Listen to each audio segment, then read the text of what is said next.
SV6 news కు స్వాగతం. ముందుగా హెడ్లైన్స్. పేకాట స్థావరంపై టాస్క్ ఫోర్స్ పోలీసులు దాడి. మంచిర్యాల జిల్లా కేంద్రంలో రహస్యంగా నిర్వహిస్తున్న పేకాట స్థావరంపై దాడి చేసిన రామగుండం టాస్క్ ఫోర్స్ పోలీసులు పేకాట ఆడుతున్న 10 మందిని అదుపులోకి తీసుకుని 52,320 రూపాయల నగదును 10 సెల్ ఫోన్లను స్వాధీనం. రామగుండం పోలీస్ కమిషనరేట్ మంచిర్యాల జిల్లా మంచిర్యాల పోలీస్ స్టేషన్ పరిధిలోని మార్కెట్ ఏరియాలోని ఒక ఇంట్లో రహస్యంగా డబ్బులు పందెం పెట్టి పేకాట ఆడుతున్నారనే సమాచారం మేరకు Mancherial task force inspector Raj Kumar, SI Upender సిబ్బందితో కలిసి పేకాట స్థావరంపై దాడి చేసి 10 మంది వ్యక్తులను 52,320 రూపాయల నగదును, 10 మొబైల్ ఫోన్లను, పేక ముక్కలను పట్టుకున్నారు.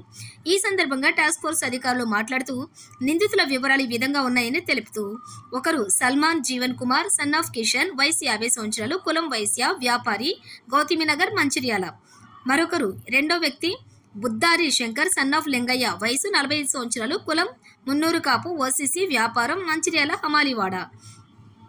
మూడో వ్యక్తి పార్థ రాజేంద్ర ప్రసాద్ సన్ ఆఫ్ లక్ష్మీకాంతయ్య, వయసు 54 సంవత్సరాలు, కులం వైశ్య, ఓసీసీ, వ్యాపారం, కాలేజ్ రోడ్, మంచిర్యాల. నాలుగో వ్యక్తి చందూరు సుధాకర్ సన్ ఆఫ్ కృష్ణయ్య, వయసు 70 సంవత్సరాలు, కులం వైశ్య, ఓసీసీ, వ్యాపారం, రెసిడెన్స్ ఆఫ్ రామ్నగర్, మంచిర్యాల.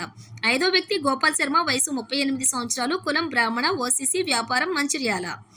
ఆరో వ్యక్తి దాసరి రవి సన్ ఆఫ్ రాజయ్య, వయసు 49 సంవత్సరాలు, కులం మున్నూరు కాపు, ఓసీసీ, సింగరేణి ఉద్యోగి, రెసిడెన్స్ ఆఫ్ ఇందారం గ్రామం, జైపూర్ మండలం.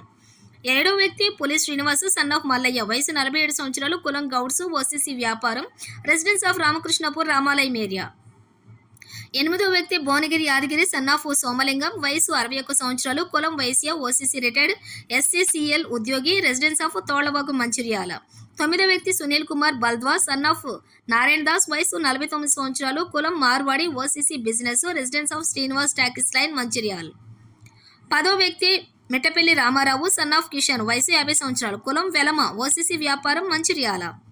పట్టుబడిన వ్యక్తులను స్వాధీనం చేసుకున్నటువంటి నగదును, పేక ముక్కలను విచారణ నిమిత్తం మంచిర్యాల పోలీస్ స్టేషన్లో అప్పగించారు.